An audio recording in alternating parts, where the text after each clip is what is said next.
Hello, and welcome to the Original Remake Podcast, a show where we take the role of Hollywood executives, shamelessly exploiting your nostalgia for money. My name is Pat, and I'm joined by Amy. Hello. Andrea. Hello. And Nick. Oh, hi. And today is the Round 4 Randomizer episode.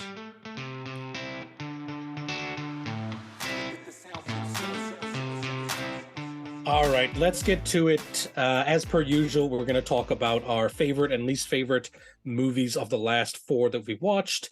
We're going to talk about what we've been watching in TV and films, and then get to a couple of listener questions as well at the end. So let's jump in with favorite movie of the round. Amy, I'm gonna have you go first. What was your favorite movie of the 4 we watched? This was hard for me. Yeah. So to just to list them off, we watched Moonfall was my pick. Andrea picked Dragonheart. Nick picked In Time, and then Amy, for some reason, picked The Happening.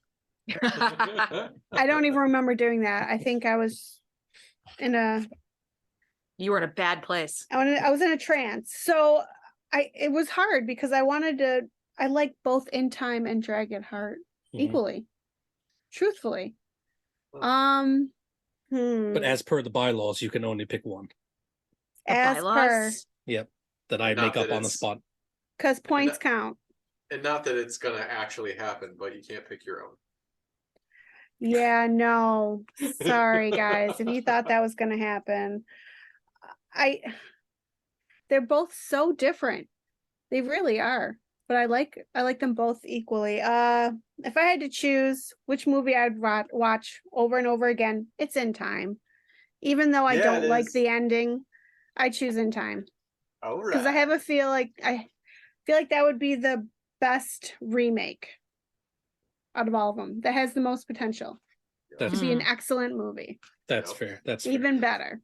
You're sure Moonfall doesn't contend for your best movie? I don't know. I feel like the sequel might be better than a remake. What do you think? Maybe for a sequel. Oh God, why? I don't know. She's thinking. No, there's no thought required. It was too. You can only have the moon fall so many times. That's what you think. Yeah. Oh, God. The movie bombed, so there will be no sequel. My pick was easy because by far and away my favorite movie of these 4 is Dragonheart, including my own pick. Dragonheart's just a great movie, like period. Like because I watched it when I was a kid and kind of grew up with it, and getting to rewatch it now kind of reminded me of all the reasons that I loved it. So maybe that's why I didn't feel that way. I never saw it when I was younger. Yeah, I mean, nostalgia definitely helps, I think, and we'll get to nostalgia when it comes to what we've been watching, but I do think nostalgia, it's very hard to remove that from loving a movie or for, kind of forgiving flaws in graphics and things like that, so. Yeah. Andrea, what'd you pick for the favorite? Obviously, The Happening. In Time. I watched that movie before the podcast. I really enjoyed it. I know it's not a great film, and the premise is really good. And it's like Jupiter Ascending. It's really not that great, but for some reason I really like it a lot. That's fair. And Nick, I have a decision. Just pick Dragonheart. It's fine. You can't pick The Happening or Moonfall. Surely not. Yeah, surely not. But if I pick Dragonheart, we tie.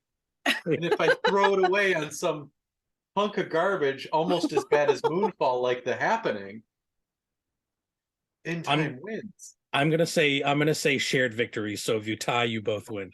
Okay. Is there such a thing? Only because I can't pick my own. Yeah. All right. I really do like In Time. I mean, we talked about that in the cast, but yeah. All right, and then moving on, I'm probably going to regret asking this question, but everyone's least favorite of the round. I'm going to go last because I have a suspicious feeling that 3 of you are going to pick the same movie. Amy, what's your pick? Oh, do you think I'm picking my own? No, you're not allowed to. Yes, I am. You literally can't. Yeah, against the rules. Moonfall. That is correct. I'm sorry. Did I stutter? I did not like Moonfall. Moonfall. Underrated masterpiece. Fair enough. Nick, are you No. also moonfalling? Absolutely. Absolutely. These 4 movies we watched, I honestly thought, oh, The Happening. Oh, I remember that. That was so awful. I am not excited to rewatch this. Watched it. I'm like, that was truly awful. Mhm. I mean, But it wasn't as bad as Moonfall. The Happening was awful because it was boring. It was boring and dull. And this piece of paper in front of you has more of a plot and personality than that entire movie. Like, it was just boring and billed as something exciting. I kept wanting Moonfall to be good. Moonfall was a piece of hot garbage. Yes, it is the worst movie of the damn round. I went unprompted. Are we gonna go for a perfect score? Well, no, I can't pick my own on the worst. But I want to be clear on something. I'm obviously picking The Happening because that movie's awful. I want to be honest. If you could pick your own, I would still pick The Happening. I will go to bat for Moonfall here because there are fun and interesting sequences in Moonfall. Obviously, the film falls apart. It's generic, some of the acting, but like The Happening literally doesn't make sense. Like literally the screenplay. They could not have written a screenplay for this film before they started filming it. Sorry, hold on. Wait a second. Did you just say, Pat? The Happening doesn't make sense. Moonfall. Did you just say The Happening doesn't make sense? Are we sitting in the same universe? Patrick Yes, Murphy? listen, I'm not saying Does that mean Moonfall does? I'm not saying that Moonfall is a great movie. I am saying it is more entertaining than The Happening by far. I never want to see it. I never want to see it happening again. You said the first time you said interesting, not interesting. What did he say at first? What was the first word he said? Stenographer, can you please roll back the tape? It doesn't make. I said The Happening doesn't make sense. Doesn't make sense. Yeah, this man. As opposed to the way he phrased it, the way I heard it was The Happening doesn't make any sense, as opposed to Moonfall, which does. So actually, I want to clarify because I'm kind of agreeing with that statement. No. Here's why. God. What the characters do in The Happening quite literally doesn't make any sense. Moonfall is dumb, like the science doesn't make sense. The characters are particularly interesting, but they're not just like staring dumbfoundedly at like the grass blowing every 5 seconds. Like there is a difference. That is almost literally what they did when my man died because they ran out of air walking on a road. That's almost the exact same thing. That part of the movie obviously bad, but that we're not picking parts of movies. That's the Earth. That's on Earth. When I'm talking about like the moon, before the moon falls, when they're on the moon. You should just stop. Pat, what did you just say a minute ago about nostalgia? Yeah, he's got that 4 a.m. nostalgia working. Yeah, I got. Are you sure you weren't like drunk and or high when you saw Moonfall the first time? Let me close this segment by saying this: Moonfall is not a good movie. It's bad. Yes. There are entertaining parts of it. There are comic relief that works. There's a good version of the movie somewhere. The Happening is absolutely, by far away, in my opinion, and I will stand by this, worse than Moonfall. It made my eyes bleed. I'm just speechless that you guys didn't think Happening was worse, and that was my pick. I'm actually kind of upset too. Yeah, I can tell in your voice. Yeah, it's shaking a little. He's very upset. I feel like I don't want to be on this podcast anymore. Let's settle this like gentlemen. You can have it. It's free. And let's settle this like gentlemen and go to Facebook and ask which is worse. That requires people to have watched the films The Happening and Moonfall, which I feel for the resort. I feel for those people. Yeah, we might be reaching out to the wrong demographic. If people have seen those and like on purpose and unironically, we're not going to get what we think we're going to get out of this little survey. I would say I'd posted on Reddit, but Reddit has turned into Twitter recently. So, all right, so let's move on then from those films and talk about kind of what we've watched in the last couple of months. Amy and I were in Europe for a large chunk of the time, so we haven't watched too much, but we did finish. I'll start off kind of with TV and talk about Ted Lasso, which finished its third season and hopefully, probably its last season. It ended well. It ended well. Overall, one of my favorite shows of all time. I actually started rewatching it because I haven't been interested in watching other TV for some reason. So I just started rewatching Ted Lasso. That's fair. 10 out of 10. Like, absolutely love the show. Great role model for young men. Should watch it. I've been meaning to get into that. I know, me too. I just haven't had the chance to. Yeah. Well, Yeah.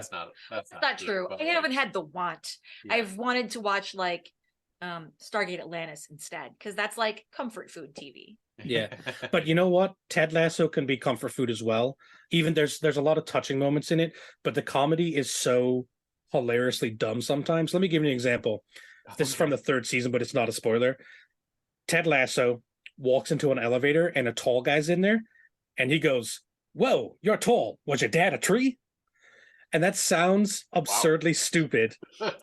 But when you watch it on the show, because of who Ted Lasso is, it's just one of those things that just makes you laugh out loud for no reason. Like, it's the dumbest joke on the show, but it still made me laugh. You know what I mean? Is it serialized, or can you just pick an episode and watch it?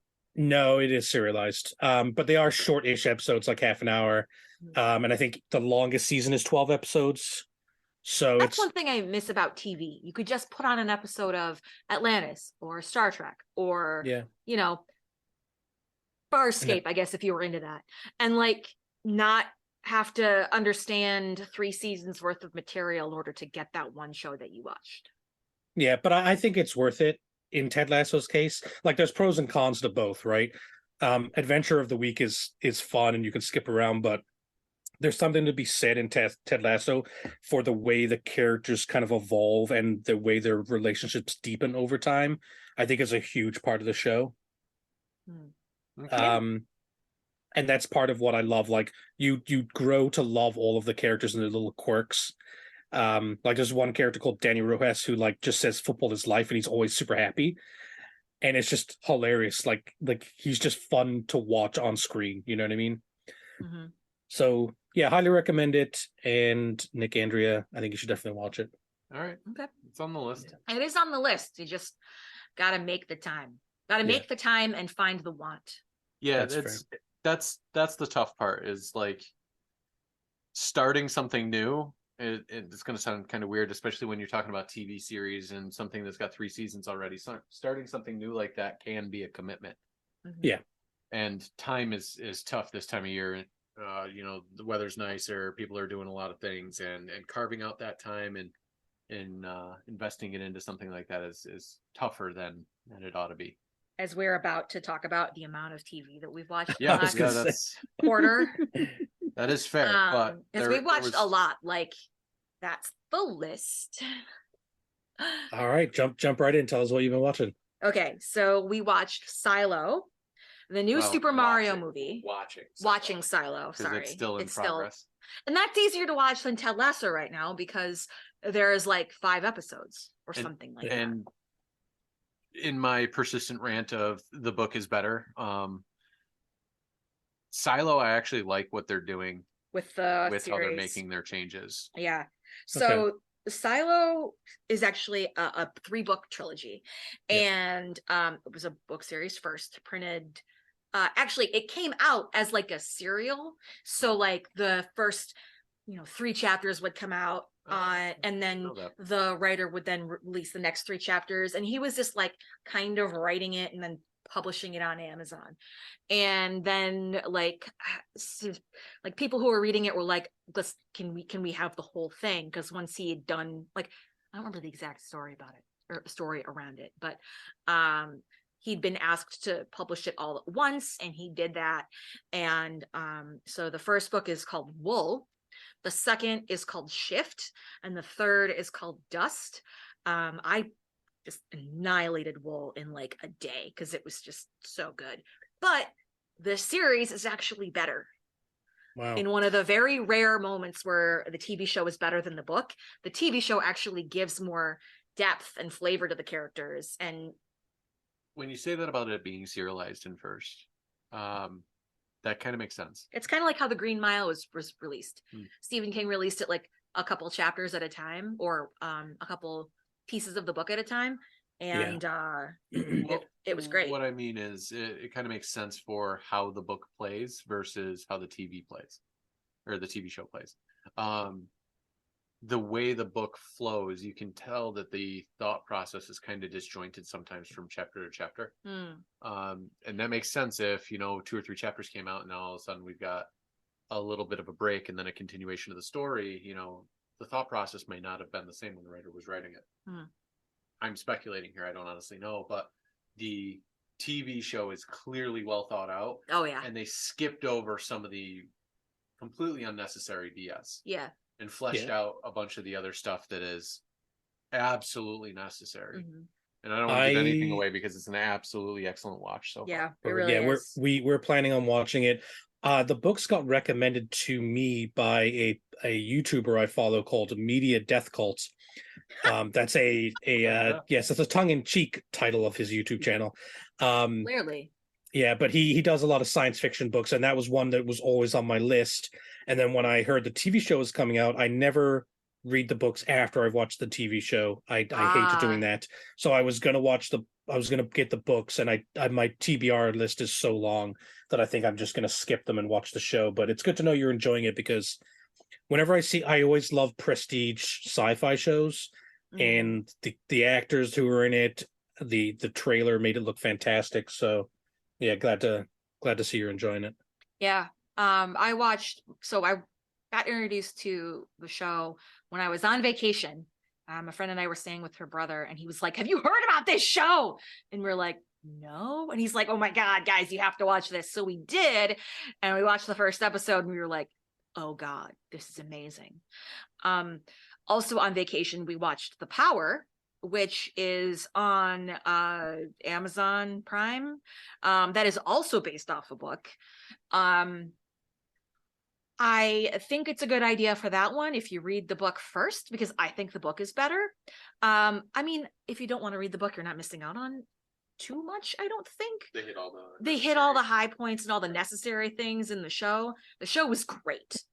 And it's totally feeding into my post-apocalyptic dystopian society, appetite. Okay. Like, it's just, I love it. Just like you're tired of the end times in real life happening, so you want to read fictional end times. Yes. Yeah, I really get a kick out of that's on our list as well, based on your recommendation. It's good. I have a copy of The Power if you want to borrow it. You might like it. I don't know. And then I also I bought Wool and Shift, and I probably will buy Dust, because for some reason I have trouble. Like, I have a Kindle, but I have trouble reading things on the Kindle. Like, I just can't stay attached. Whereas if I have the physical paper book, I stay attached a little bit more. So I can let you borrow those too if you want. Yeah, I can't do.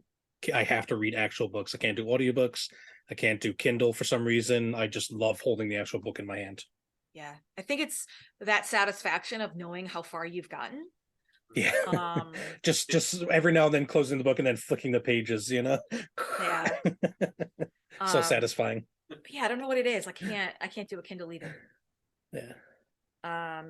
Okay. Should I continue with our gigantic list? Yes. Go for it. Okay. So when we were on vacation, we watched Silo, The Power, and a lot of Bluey. Yes, a lot of Bluey. And I now know what the fuss is about. Like, it's not so much of a kids show that happens to cater to parents. It is a show that's pointed at adults that just so happens to be something that kids enjoy.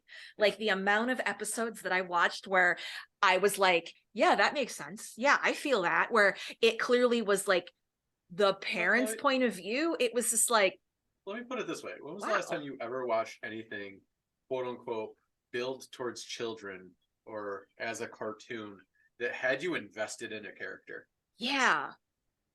It was 1998's Ants. That movie wasn't bad. It was. Are you like that off the top of the head movie reference, Nick? There we go. Are you talking about the animated series? Yes. Bluey? The two dogs. Yeah. Yep. With it's like an Australian show. Yeah. Yeah. So there's one. Like I legit would never have watched that. No, because we were being with around with a bunch of kids. we were with some family, and our nephews were there, or excuse me, our niece and our nephew were there, and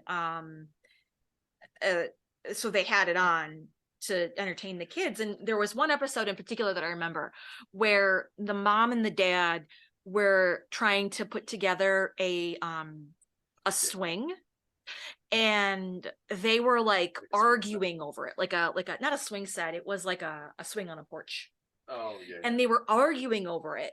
And that backwards. Yep. And they were arguing over how to build this swing. And like the kids in the meantime were in the background, like playing with the box that the swing came in. But the focus was really on like the parents and them fighting and figuring out how to get through their fight and their irritation with each other. I know what I'm doing. Honey, you're holding the instructions upside down. I like them better that way. Yeah, it's very relatable. And how the kids were just oblivious to all of that.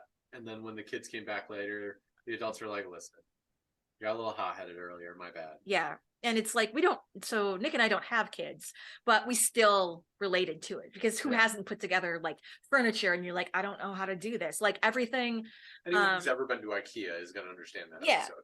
Like, so like it I don't know if I'd say watch it even if you don't have kids, but because I wouldn't have watched it on my own. But now that I have watched it, I'm not upset about it. And there's YouTubers that talk about how episodes of Bluey like literally brought them to tears because of how thoughtful and how good and how relatable and directed towards the parents it really is.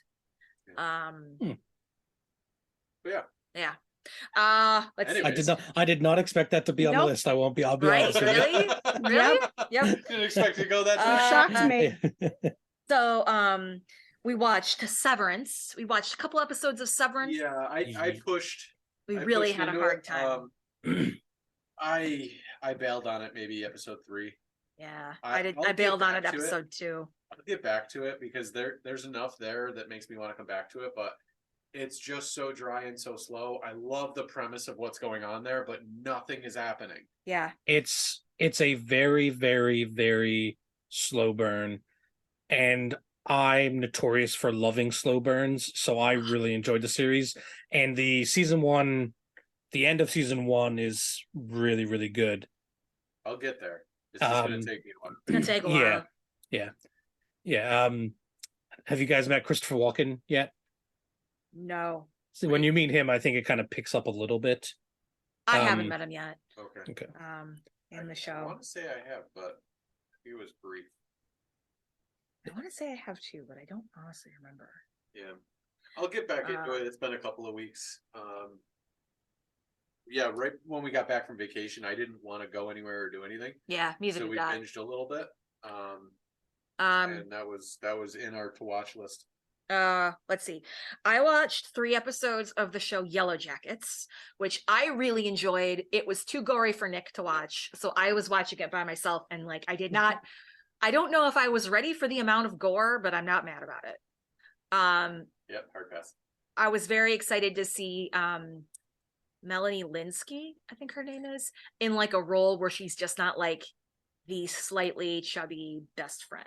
Like she was like, I'm gonna kill this rabbit and serve it to my family, and they're gonna think it's great, and I'm gonna feel fulfilled. How many episodes are you in that show? Because I watched all of them. I think I'm 2 or 3 in. It gets crazy. It gets crazy. Really crazy. All right, I'm ready for this. If you haven't heard any spoilers, don't look them up because I haven't.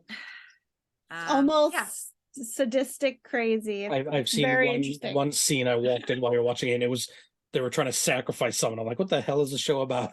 Yeah, I think that's kind of where I started. They were like, there was someone strung up on a tree being bloodlet, and I was like, nope. Yeah, gotta go. Yeah. I watched 2 episodes of the show The President, which stars oh my god, Ben Platt, And it's about this kid who wants to be president of the United States, and like he's in high school, and he's doing literally everything he can to get there. I've seen 2 episodes. It was okay. It's also a slow burn, so you might like it, Pat. It's interesting. We watched the last season of Picard. Yes, and if you are a TNG fan It and is. you have not watched Picard yet, It is so satisfying. if you want a satisfying fan favorite festival, the last season of Picard is the best possible send-off. Yep. Do not go into it expecting some super deep story. Mm-mm. Expect it to be a TNG class reunion in all the best ways. It is like well done fan service. It is. It wasn't too over the top.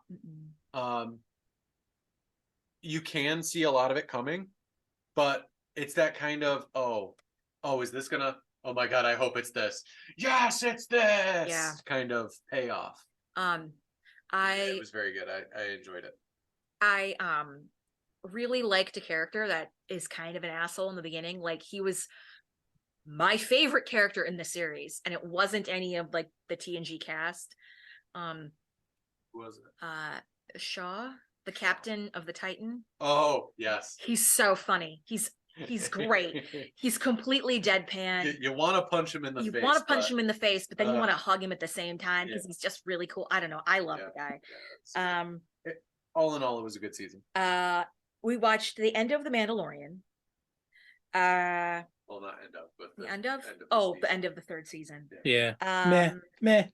Repeat of season 2, right? I mean, yeah, I feel like it was a trailer for season 4. It wasn't. It wasn't. Its own thing. It was there because the Mandalorian was good when they just made it about nothing but him, and that was what made it good, because most of Star Wars was trying to connect to all of other Star Wars, and now Dave Filoni and co. have decided that they're going to continue it in, they're connecting the Rebels universe, the animated show, with the Ahsoka, with the Mandalorian, and it's all going to lead up to this big like Heir to the Empire crossover event that's going to kind of be like the old Thrawn books, and I have a feeling it's not going to be very satisfactory. And the Mandalorian was much better when it was like, I'm a space cowboy, I go from A to B, there's no overarching plot. Or if there is, it's like not the galaxy is exploding again. Yeah. I do like the whole Mythosaur tie-in, and I want to see where that goes. Yeah, I like that. Yeah. But outside of that, I wasn't invested in anything. I liked it. I mean, it was enjoyable, but so typically with any series that's coming out, we will not watch episode a week. We won't do it. We'll wait till we've got 2 or 3 episodes, binge through them in a night. Again, time being what it is and hard to carve some out, it's actually easier for us to just do like a 2 or 3 hour chunk and just binge a couple of episodes every few weeks. Also, I can't deal with the suspense. Like, I just can't. It was enough to bring me back to the show, but it wasn't enough to like get me excited for it. I loved it. I hated it. Yeah. I mean, it's fine. Like, I don't hate it by any means. Like, it was entertaining. It was fine Star Wars. Like, I'm a Star Wars fan, so I like bad Star Wars, I guess is what I'm trying to say. But like, it just kind of, the season to me as a whole story, like a continuous story, just went kind of off the rails. It was like left and right, and then it just didn't, like, it wasn't pointing towards anything interesting to me. You know what I mean? For most of the season. And then they're like kind of like the last 3 episodes, it actually comes together, and here's a plot that's interesting with Moff Gideon again. But again, the Moff Gideon stuff is literally just repeated from season 2. Season. So yeah. Or the second season? Second season, remember. Yeah. Yeah. Yeah, I don't know. I enjoyed it for what it was. I wish you're right. I wish there was more of like the storybook feeling of the first season. But I did eat that shit up like a consumer horror. Just the way Disney wants it. Yep. Although I have no interest in seeing any of the Marvel movies so far, like Guardians of the Galaxy and that other one that came out, I think, or something. Not the new Spider-Man. I want to see that. But I don't know. Across the Spider-Verse. But I have zero interest in seeing the new Guardians of the Galaxy. I feel like that me personally, like that superhero burnout that everyone talks about, I feel like that I am feeling that. And I just want to watch like good content, not something regurgitated, she said, as she just praised The Mandalorian. I'm liking how we're digging into things like Silo, and new concepts, new ideas. Good TV. Yeah. Okay. There are so many good science fiction and fantasy books that could be turned into TV and movies, and we're kind of like the Lord of the Rings movies and the Game of Thrones show really kind of opened the door for more of that, and that's been a really great thing. But I agree with you, like we watch them, but like I don't care if they're good or not anymore. When Captain America and Iron Man, that kind of era, leading up to Endgame, I was really invested in that. Like the characters were really well done. Yeah, me too. But all the new movies, I kind of just don't care what happens in the movies. And it feels like that the creators of those movies almost don't care either, because of the speed that they're cranking them out. And also, if you really cared, the CG wouldn't be crap. If you really cared, like the acting would be a little bit better. I'm looking at you, Ant-Man and the Wasp and Quantumania. Like it should not have been Ant-Man and the Wasp. She barely had 4 lines in that entire film. Like I just feel like that they're just kind of like cranking them out. I'm really looking forward to seeing the 2nd season of Loki. That's where I'm invested. That's going to be a good one. But I think that's getting back to like the legacy original Phase 1 characters. Mm-hmm. Like you were introduced to each of those characters or a pair of characters per movie. Mm-hmm. Now you're introduced to a plethora of characters. You don't know who's going to stay, who's going to go. You don't. It's not on rails as much as it was in like Phase 1 as everything was getting established. Mm-hmm. But almost to a disadvantage where nobody knows which direction it's going to go. And because of that, and not spending enough time on your characters to develop them, there's no reason to become invested in them. We're invested as we were. Yeah. In Phase 1. That's fair. Like Okay. I remember when Phase 1 came out, like or when Phase 1, when most of the Phase 1 films were out, like we were over at a friend's house and we had like a Phase 1 or a marathon where we watched Phase 1 and 2. It was like 26 hours of and it's like I don't know anybody who would do that now. I mean, I know that there's like a week's worth of content to get through, but like the older stuff is just not as, I don't know, it's a CGI fest. Which is, Speaking of crappy CGI, Amy and I saw kind of by accident The Flash over the weekend. God. I'm sorry. It wasn't that bad. It's not great. It's like Spider-Man No Way Home. The further I got away from that film, the more I'm like, actually, this is kind of bad. The Flash is almost literally the DC version of the Spider-Man Tom Holland movie, where it's like there's a multiverse. A lot of it doesn't make sense. Once you get past the emotional like callbacks, it's actually quite dumb and doesn't make any sense. The CGI was awful, like 1999 awful, like Dragon awful. But I will say there's enough funny stuff in the film. I liked the Michael Keaton Batman. I liked Supergirl. Spoilers. Oh, sorry. She was in the trailers. Just kidding. I don't care. And they were in the trailer.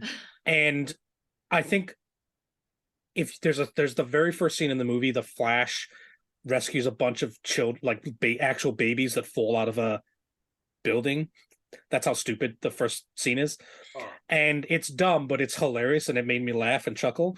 And if you don't like that film, if you don't like that scene, you won't end up liking the film. But if you do like it, like I did, then you can get enough out of the film. Like our niece and nephew were going to the drive-in with my brother-in-law, Amy's brother. Oh, that's so cute. Like, but we wouldn't have just gone and seen the Flash by ourselves. But the fact that they were going and they're like, okay, we'll tag along. Was it a double feature? Do they still do that at drive-ins? Yep. The second feature was Guardians of the Galaxy 3, but we only watched about 20 minutes of it, and then Amy was A, tired, and B, not cool with the animal cruelty. I was not cool with it. I had torturing animals. Heart down in my guts. Starts with Free Willy. I don't know why. I can't do it. Yeah. Torturing animals, I'm out. And it I've wasn't heard a even lot that of- many scenes. Ooh, I heard a lot about that. Hold on. Side note: I love that you're wearing a Millennium Games T-shirt. That's Yeah, it's cool. Pat's. It's definitely not because I'm too fat to fit in it. Aw. Okay, I do this. I I don't do the care. same thing with Nick's T-shirts. Now I get a shirt. I didn't like. I had heard that there was some animal cruelty scenes in the beginning, but I didn't know to what extent. Was it bad? I mean, they're CG animals, Yeah, but it's like not they're real. they're But definitely doing Still, they're definitely doing experiments on like they give like an otter like a pair of like robot arms and stuff, and Oh, It- is it like a rocket storyline thing? it is. yes, yeah. Okay. So I'll watch it when it comes to Disney Plus. I was fine with leaving because it was already it was because it gets dark so late right around now. The second movie didn't start till almost midnight. So Yeah. Oh, What? wow. Midnight. Well, think about it. I mean, it's not dark enough for a movie until 9 o'clock. Yeah. Oh, the right. the first okay. the first movie started at like 9:15. As we record this, tomorrow's the first day of summer, so yay. It's true. Should we go through the rest of our list? We got movies now. All right, go. All right, Do it. We watched the Speed round. speed round Super Mario movie, the new one, the animated one. Good. Thumbs up. Thumbs You know what? Yeah. up. Actually, yeah, it wasn't bad. Okay. Wow. We watched the 2000 version of Failsafe, which, Yeah. interestingly enough, it cut out all the things that we would have. Yeah. It I was think we really touched on good. this at the last podcast. Yeah, Yeah, had- it was surprisingly good. it had everybody in it: George Clooney, Don Cheadle, Noah Wiley, Richard. Oh God, he was in Close Encounters of the Third Kind. Richard Dreyfuss. Richard Dreyfuss, yeah. Oh God. Yeah, everyone. Yeah, everyone. I could keep going. I just don't remember their names. Sam Elliott. Oh, yeah. Sam Elliott in a not like cowboy deep drawly voice. Sam Elliott. It's That was- very It weird. was kind of weird, but I was there for it. It worked. Like, Let's see. if What you're else? a fan of the original Failsafe, you should absolutely watch the 2000 version. Yeah, It Hank was- Azaria, It which was it was very good. awesome. Harvey Keitel, James Cromwell. Gosh, I think that's about it as far as like people that you'd recognize. It's a pretty stacked cast though. Yeah, That that's a is big very cast. stacked. Harvey Keitel, did I say that? Like Yeah. Clooney, I didn't expect to do well as the pilot Grady. I did not expect him to do well. You know, the Yeah. one in the original that's all like, no, do not listen. We're was turning off the radio. and all that. Really good. He did Yeah. a damn good job. Like I didn't see him in that. They but- made some changes, like instead of the wife calling out for Grady at the end, it was his son, Yeah, which yeah. absolutely pulled. Like I was Yeah, like, yeah. holy crap, I'm gonna have a moment of emotion here. Holy shit. Yeah, they changed it Um, for the best. Let's see. We watched Swiss Army Man, which was absolutely batshit crazy. Yeah, wasn't it great? It was It was fucking weird. I liked it. It was. Yeah, it's unique. It's unique. It is. Like it's done by the same people I who. felt bad for the main character in the end, but at the did same too. time, like Yeah. It was My done by favorite the part same- is they're writing when he's being ridden like a jet ski. In the beginning? Yeah. It I'm was. like, oh, okay, it's gonna be this kind of movie. It was Alright, Yeah. directed let's by do the same this. people who did Everything Everywhere All at Once. So if that kind of gives you an idea of what kind of crazy it Yeah. is. We saw Air, which was okay. Yeah, Renfield, which was amazing. Renfield was fantastic. Yes. Nicolas Cage's Dracula is all you need to know. Just see it. Yeah, We stop watched what you're doing and go watch it. It's great. Don't World's expect much from it, but it's fantastic. You don't go into it with high hopes. we watched World's End, which is the third movie in the Cornetto Oh, yeah. trilogy. Yeah. Nick had not I didn't seen know it. that it existed. I'm a huge fan of Shaun of the Dead and Hot Fuzz. Hot Fuzz, I yeah. did not Yeah. know this movie existed. Hot Fuzz Yeah. is like one of my favorite movies. Hot Fuzz is definitely their masterpiece, but I like The World's End. I think it's great. See, And I'm the other way. I'm Shaun of the Dead, World's End, then Hot Fuzz. I think Hot Oh. Fuzz. Maybe Hot because I Fuzz. watched so many action movies growing up, but like Hot Fuzz is just like every Yeah. joke, every single joke lands, and they come at you with different waves. Like the third time you're watching, you're like, hey, there's a joke I didn't recognize the first Yeah. time. Yeah. Everything lands. It's got great rewatchability. It's just I love Yeah. it. I Oh my think I God, might yeah. watch it after this. It's got that cliche action movie like Yeah. weapon montage sequence where they're like loading all their different weapons and whatnot, except it's office furniture and a ficus. Yeah. Like it's just it's so well done. It's fantastic. So I guess the last thing on my list that we've watched is on YouTube actually, and it's called Somebody's Gotta Do It. It's like the new Mike Rowe show. If you liked Dirty Jobs, you'll love this. It is exactly Dirty Jobs, but minus Discovery Channel. Discovery Channel canceled Dirty Jobs, and Mike Rowe and his camera crew was like, "Nah, we're not done." So they started it up again and called it Somebody's Gotta Do It. Yeah, it's pretty good. And yeah, it's not bad. It's the same thing, and it'll get boring after a while, but it's a nice flashback to 10 years ago. It's a palate cleanser. There you go. So yeah, that's the end of my literal list of things we've watched this quarter. The thing I like about the micro ones is that they're short. They're like 15 minutes, so you can cram one in. Yeah, that's what the show would be without commercials. Yeah, true. We've got a couple movies that we watched. I mentioned The Flash already. One thing I'll expand on with The Flash is Flash at the end of the movie learns a lesson about not changing anything. Like it's a time travel movie. And then literally after he learns that very important lesson, the end of the movie is him changing something. Oh, and it's like the dumbest thing I've ever seen in my life. Like the actual Barry Allen story was actually very touching with his parents and the other version of him. It was really cool. And then like imagine the moral of the story just being tossed out the window in the last 5 minutes for like a comedic bit. I hate that. It's so dumb. Anyways, that's The Flash. I don't want to keep talking about it. Oh, I hate that. We're going to talk about a certain fight movie last. We've seen Spider-Man Across the Spider-Verse, which was really good. It was great. It was very good. I had taken some allergy medicine and had a hard time staying awake, but I did it. So I watched it very tiredly, but if you like the first one, you'll like the second one. The art styles get crazier, but the story changes. But I think generally we liked it. Yeah. I did not expect it to end the way it ended, but with the knowledge that there's a third one coming out like early next year. Oh, they're is. Okay. It's like a two-parter. So like without spoilers, like at one point, like you were expecting like the final climax to happen, like a fight scene or something. And then it just goes, nope, just kidding. This is the end of the movie. So yeah. But again, luckily, like it's, I think it's like a year from now. I think it comes out in March. So one thing I watched about that movie was like during a making of, the director or whoever said that you could pause the movie at any point in time and it was meant to look like a scene right out of a comic book. Yeah. Any moment in time, pause the film. That's almost exclusively true. Yeah, it really is. And they have like an Indian Spider-Man who's really cool. They have a Spider-Punk in there. And each time their styles are insanely different. And like when you're going into the worlds, it really feels like you're in their world. And yeah, like you could literally take a photo, and it's like a painting from a comic book. Oh, so good. Love it. Gonna have to do that. Yeah, we legitimately tried 3 times in the last week and a half, 2 weeks to make it to the movie theater, and we just haven't been able to.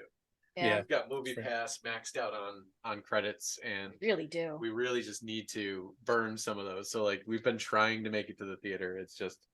It's tough in the summer. There's too much going on. It really is. And it's like you got to make it happen. And there's nothing that's been in the theaters, with maybe the exception of Spider-Man, that has made me want to like make an effort to get to the theater. I actually wanted to do that with Renfield, believe it or not. I did too, but then it was out on it was on streaming like only 2 or 3 weeks after it released. So. And it was like, wait a second, it's not in the theater anymore? And it's like, nope, it's not. Oh my gosh. Yeah, because it hit streaming and just left the theaters. Which is because it was really good. I would have paid money for that. I never max out my credits. I don't think the one I have for Cinemark you can actually max them out. They're like unlimited. But because I bring Amy, my sister, my cousin to the movies, I always end up using them all. Yeah. But yeah, there hasn't been a ton of movies where I'm like, I have to see this aside from Spider-Man. But July is going to be crazy because I want to see Indiana Jones, Oppenheimer, Indiana Jones, and Mission Impossible 7 all come out within 3 weeks of each other, and I'm seeing all of them. Well, Oh, at least shoot. one of those is good. Oh. I have That no was just for comment. you, Pat. I have no comment. That was just for you, buddy. Yeah. Okay, so moving on, kind of the last thing before we get into my personal vendetta against one of Nick's great loves. I made Amy watch The Way of Water, Avatar: The Way of Water, because it's on Disney Plus now. So Amy, Okay. give us your Way of Water review. It had to be a two-parter because Oh. it's very long. I had to stop it in the middle and go to bed and wake up the next day. It's like so it's almost 3.5 long. hours long. Yeah. It was a good Oh. movie. Okay. It was a good movie. Not. I bet you if I saw it in 3D, I would have liked it a lot better. Oh, for sure. Um, There's only, for me, the only reason to see the movies is to see them in the IMAX 3D because it's incredible. Like it's an incredible technical achievement. The yeah, story is fine, but the Fine. story's fine. It honestly, at the end of it, I was thinking, I don't really see the point of watching it anymore after the two movies. And I know they're going to try to make it more movies. I don't see it. 3 more? they're doing 3 more. 3 more. Ugh. I really thought one of the main characters was just going to die. I don't know why, but they didn't. So, spoiler alert. I don't know. That's fair. I mean, I'll be going to see the third one in 3D IMAX for sure. I'm sure I'll see it, but I don't know. Yeah. Doesn't give me the same feel as when the first one came out. All right. Best. I'm just going to translate that for the viewers at home. Amy thinks this is the best movie ever. I don't think that's what she said, though. I didn't hear that. Allow me to mansplain. No, I don't really know what was going on with this month. I did not watch a lot of new movies. I rewatched a lot of old ones. I think my brain was just tired. I've been reading a lot of into books anything. and playing a lot of board games and not watching a I've lot been of films. sleeping a lot and working a lot, so Yeah. Okay, let's move on because we're kind of dragging on here, but I have to set aside some time Jesus. to talk about a film that I promised Nick and Andrea I would watch probably a year ago, and then I promised them again 9 months ago, and then I promised them again 6 months ago, and then I promised them again last week, and I actually watched it, and that is finally watched it, and it was fantastic. Well, I have thoughts. This is Scott Pilgrim versus the World. Pat always has thoughts. I do always have thoughts. I listen. I want to be fair to this film.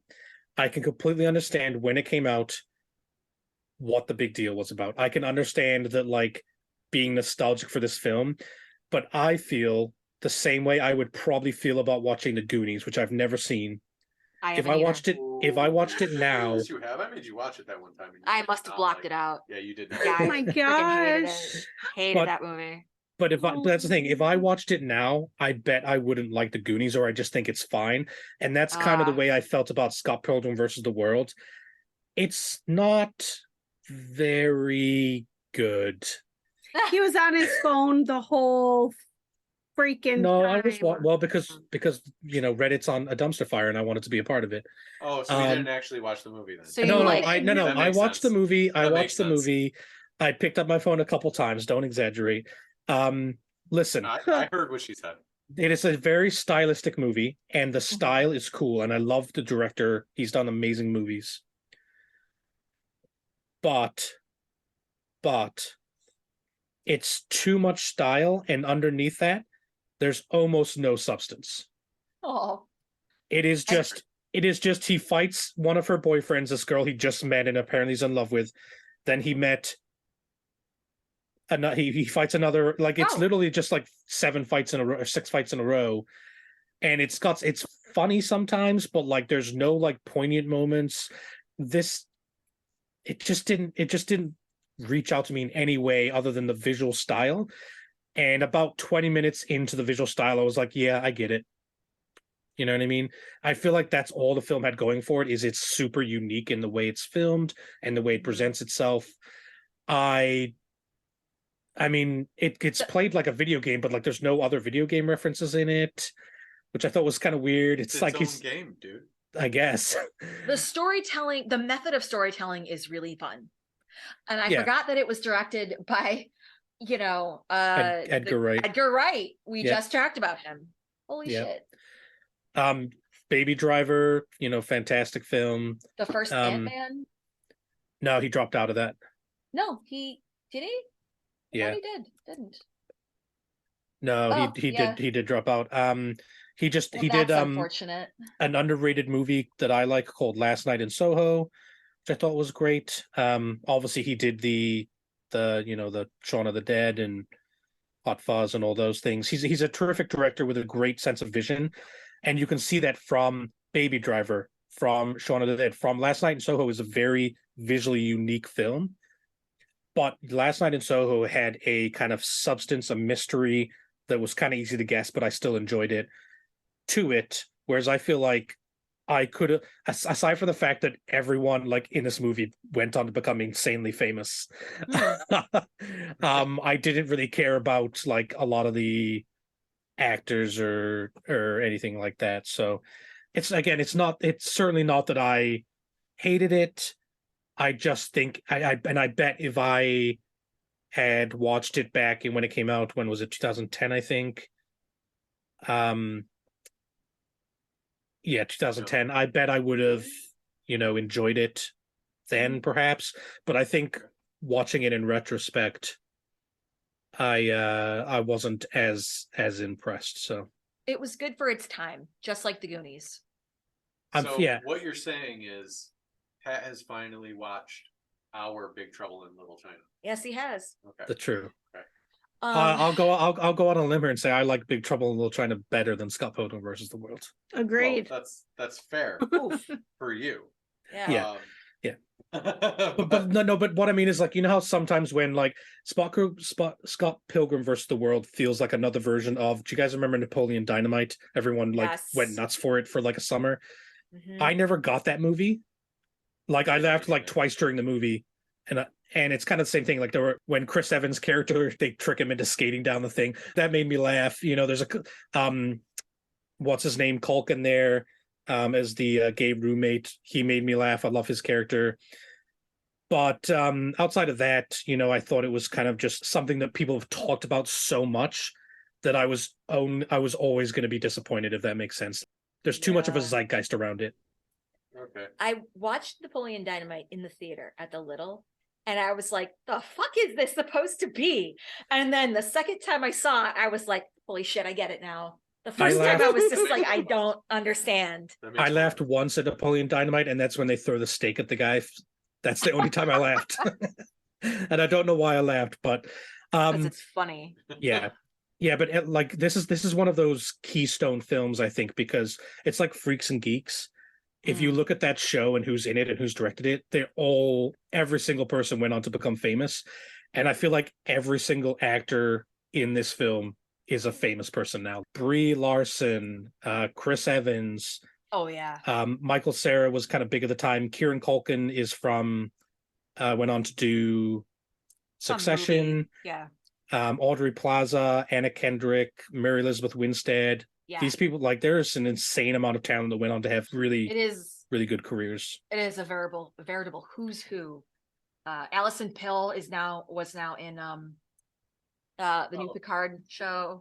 Oh, really? She was in Newsroom, I think, as well, which is another Aaron Sorkin thing, if I'm not mistaken. Yeah.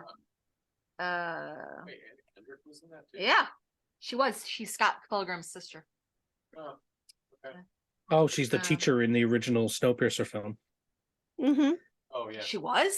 Yeah. Oh, man, I don't remember. Yes, that's right. She was. Yeah. And she's also, if anyone remembers, the old Pillars of the Earth miniseries back based on the books. She was in that as well, I remember.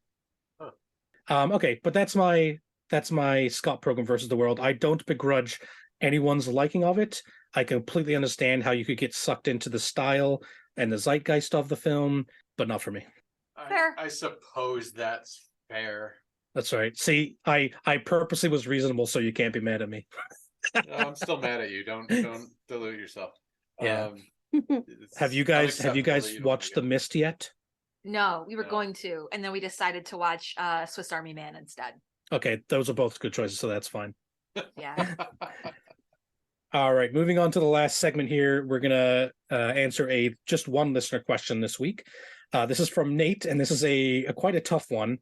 This is, what is a film that has defined you as a person? Thanks, Nate, for that question. That sounded sarcastic. I sounded sarcastic, but I actually mean it's a really good question. It's almost impossible. Mean it sarcastically. Okay, all right. It's tough. That's a tough one. Yeah. Who wants to? Real questions? Swing hard. Do you want me to lead off? As usual. Okay. So my pick, as everyone knows or should know if you've listened to the podcast for any length of time, is I am a big Star Wars fan. My father took me when I was a kid in England to go see Empire Strikes Back, and one of my early movie memories is Yoda fighting with R2-D2 in the swamp. This is when they were re-released in the late 90s. And okay. Yeah. And then when we first moved to America, one of the first movies I went to see was The Phantom Menace, and I loved it. But for me, the Star Wars film that I love the most, for two reasons, one of which is relevant to this question, is Return of the Jedi. The reason I love it that's not relevant is the space battle was like fantastic, and of course young Pat loved, the starships fighting. But the reason that I think, to answer the question, is Luke Skywalker's character arc in this film, his heroic arc, is something that I always look back on, and as something that actually taught me a lesson. And the reason is, if you've seen the film, if you haven't seen the film, you've had long enough. You're about to get spoiled. But Luke Skywalker essentially refuses to fight anymore, and normally that doesn't happen in films. Normally, what happens is, the good guy kicks down the door, kills the villain, saves the damsel in distress, or the dam's man in distress, whatever the case may be, and kills the villain. This was like the first film that meant something to me, where the point was, by striking in anger, you are that alone is kind of becoming the thing you're trying to beat. And so that character arc for Luke Skywalker is just something that stuck with me throughout my childhood as I read a lot of the Star Wars Extended Universe books.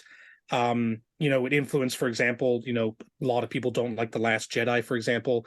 I'm one of them, and part of the reasons is it ruins Luke Skywalker's arc in the original trilogy.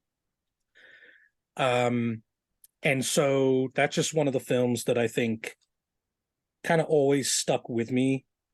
And I honestly haven't felt that way about Star Wars since, I think the Andor show that I watched recently was like kind of up there with it.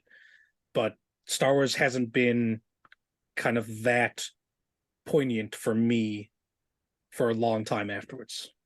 So that's my pick. That is a really thoughtful answer, Pat. Have fun following that up, you losers. Right? I'm just going to go now. Yeah. Take my thing and go. Here's a cartoon I liked as a kid. Go. All right, Amy, you're up. All right. So Pat knows that I was having problems with this question. So what film that has defined you as a person? I didn't know how to take that. Either a movie that you saw when you were younger and it changed your views on, or the one that you rewatched all the time, or the one that you always watched with your family or your friends, and you always think your childhood, or a movie that actually defines you as a person. Like, if you could be in a movie, which movie would you want to be and why would it be? And I mean, yes, there has to be some nostalgia about it, but it doesn't have to be true. You just would want to be in it. So I had two parts, and they're both nostalgic movies. My first one is the miniseries It. That was the first horror movie I ever saw. I really like bad horror movies. And this was supposed to be a Stephen King bad horror movie that just turned out to be amazing, truthfully. It's is it Tim Curry? It's Tim Curry. Yeah. I mean, oh, okay. I know, it started me from liking all of it. I was really, really young. I wasn't supposed to watch it. I was hiding behind the couch watching it, and it gave me nightmares. It intrigued me. It pulled me in. It gave me a horrible, I don't know. It's just one of those movies that I still watch to this day. And the one that defines me as a person or what type of character I want to be in. Have you guys ever seen the movie The Heathers? No. Mm-mm. It's okay. That's my next pick. Bam. Oh boy. No. It I'm has scared now. Winona Ryder, I'm writing that Chris- down. Christian Slater.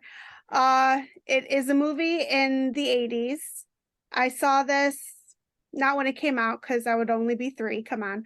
But I saw it, and in my mind, even then, like, I understood the characters. I understood all the jokes, the weird kind of sick love triangle they had, and for a kid that's kind of weird. So I feel like I'm one of the characters in The Heathers. I don't know how you want to take on that, but We'll judge you, You in can- like a couple months from now when we watch the movie and be like, this is the movie that you think you are. if I could be Aw. a character, it would be in a weird 80s love triangle 80s movie. love triangle movie where there's murder and there's girl drama. It's like Mean Girls meets really cheesy Texas Chainsaw Massacre. Mic drop. Okay. A little bit of like school shooting, but I mean it was pre all that, so you can't fault them for that. True. I can't believe none of you guys have seen Heathers. No. No. Well, now we're Remember about the to. last time I really talked up a movie? I'm scared. We all are. I mean, Okay. last time we talked up a movie, it was Dog Soldiers, and that was That's quite true. good. Yeah, that wasn't Yeah. bad. Yeah. It can't be worse than The Happening. So The Heathering it is. The She didn't Heathering? talk- Wow. She Have you didn't ever talk the seen happening the- up. That no, I don't know why I picked that. I really just was having a bad Yeah. month. But You talked it down and it's still do you disappointing me guys somehow. remember that Yeah. early 2000 movie Jawbreakers? Oh boy, No. no. I feel like that movie was the remake of the next generation of Heathers, which I really thought was good too. Okay. Not as good, but it gave that still kind of dark comedy murder. Well, we got another Teeny. entry on the list. Yeah. Fair enough. All right. Andrea, what about you? What's God, what's a go film that's last. defined you as a person? So I have two. Better be good. It won't I be. have two, but not for the reasons that Amy mentioned, like the different interpretation of. It's just that like they stick out into my head. So the first one would be Star Trek IV: The Voyage Home. Is it the Wait, Voyage is this Home? the one with the whales? It is the one with the whales. Okay. Oh wow.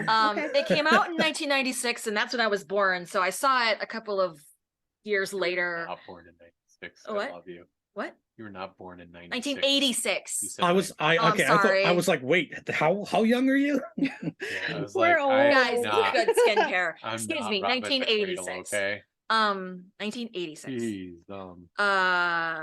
My mom and dad had it on VHS, and they loved Star Trek, and I watched it, and I loved it. Like, I liked that it wasn't too up in the clouds Star Trek weird science-y. It took place in like 80s, San Francisco, so it was easy for my That's got to be to save budget, right?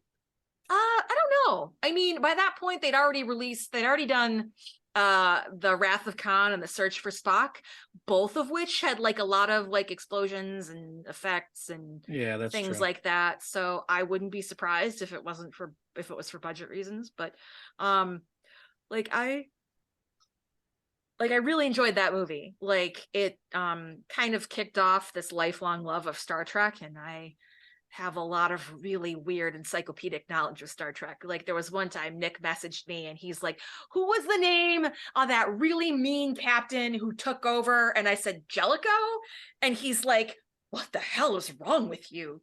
I'm like, I don't know. I just know that off the top of my head. I'm sorry. So yeah, no, I remember that call. You Oh God. you were hardcore back into TNG. It was not long after we had the swine flu where we binged No, like it's a couple years after. relatively. I was working at Paychex when you asked me this question. And I was like, oh, you know what, lady will know. Let me ask her. But I was expecting it was that guy, he did this thing, and hey, let's look, we'll Google it. It'll be season whatever and like figure it out. And you're like, no, it's this guy. I'm like, yo, okay. There's like knowing some stuff and then having an encyclopedic knowledge of Star Trek. And I thought I was a Trekkie. No, I was humbled. Yeah. I prefer TNG, The Next Generation, more than any of the other series. Voyager is a close second. No Deep Space Nine? I thought Deep Space Nine was boring. That's my favorite. Star Trek. Yeah. Trek. You got to be able to go somewhere. Yeah. And they were locked in a brown donut with spikes. I mean, that's where the Defiant comes in. In season whatever the last one was. Yeah. I like Deep Space Nine, and I'll stand by that statement. I like the last season of Deep Space Nine. The rest are just they just drag out. It's a lot of political intrigue. Yeah. But yeah, like, I don't like go to cons or anything and dress up, but it's there, and I talk about it a lot, and it's my warm blanket, comfort food. I mentioned this before, that phrase before, comfort food of TV shows. And when you say Voyage Home, I noticed a lot of similarities, and one of the reasons why one of your other favorite movies is First Contact. I love that movie. Yeah. I know. I do. It's the next gen version of. It is the next gen version of The Voyage Home. Yeah. Also, one of my favorite lines in the Voyage Home that I say all the time is when Scotty is trying to get a formula for transparent aluminum, and he picks up the mouse and he goes, "Hello, computer," and the guy who's running the facility's like, "Just use the keyboard," and he goes, "Oh, the keyboard, how quaint," and then he starts to hunt and peck. Yeah, it's the best scene. Undiscovered Country and First Contact, if you actually if you just read the synopsis of those films, they should be like the worst Star Trek films you've ever seen, but they absolutely they all work. Like the idea that like you're going back in time to get some humpback whales just sounds mind-numbingly stupid, but it actually is pretty good. Like, yeah. And the thing is, it's fair point. It's got a bit of like a environmental, we need to pay attention to what's going on with the world flavor, because the reason why they had to go back is because there was a probe that was basically destroying the Earth's atmosphere and ecosystem. And it's like, what sound is this? Oh, they're humpback whales, because these aliens are coming to check in and their liaison on Earth isn't responding. Yeah, that premise is so weird, but it works. And well, it works in the movie. In real life, no one paid attention to the warning of the environment, and here we are. Right, here we are. And then the other film is, and I mentioned this a couple times in earlier episodes, is Apollo 13. Great movie. Like, I remember vividly watching that movie. My dad had just put in the surround sound, and I was sitting on the floor, and I was like looking up at the screen, and I was just like mesmerized. And it was just like, I love this. I love the determination. I love the story. I read the book afterwards, and it was better than the movie. It's based off of it was written by Jim Lovell and Jeffrey Kluger, I think his name is. It's called Lost Moon. Very good. And from there, I watched like From the Earth to the Moon, that HBO miniseries, which was also very good. And like, I remember telling my guidance counselor, and make fun of me all you want, and she's like, "What do you want to do?" And I'm like, "I want to be an astronaut." And she's like, "Okay, that's doable. You're gonna need all these classes." And she had me set up to take statistics my senior year of high school. And I remember taking pre-calc when I was in 11th grade and getting a 75 and being like, dude, I fucking hate this. I'm gonna take theater instead.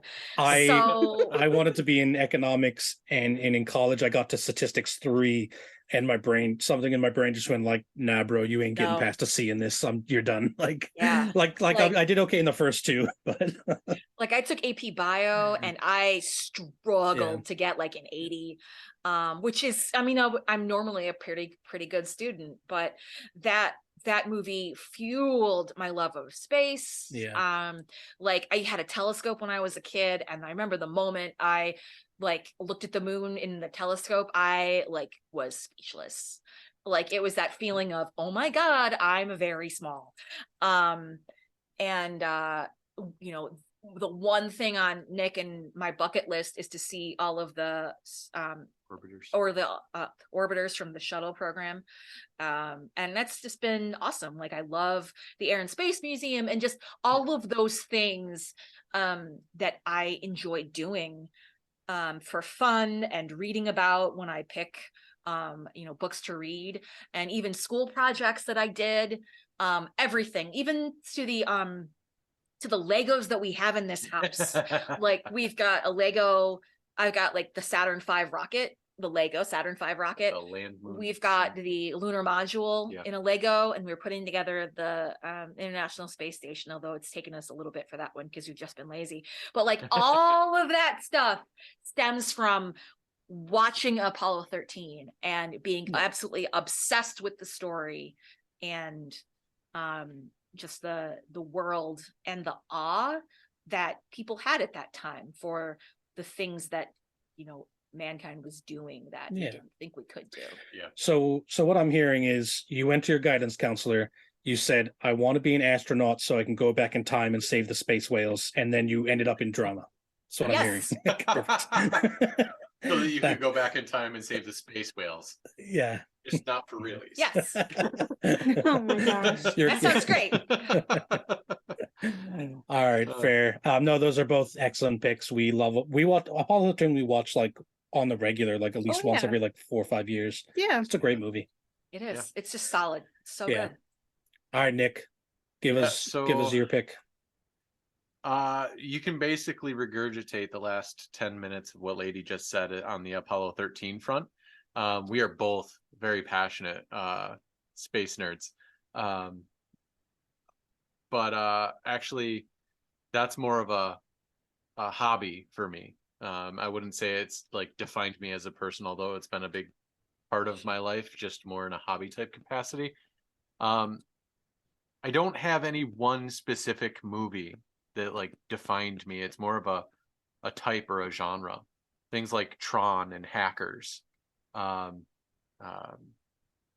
Antitrust, those sort of technology thrillers are what really got me just completely sucked in to all things technology. Anything I could do with a computer, even if it was like taking out the trash, I need to be timed to do it, because you know when you're a kid you need to be timed to do everything, right?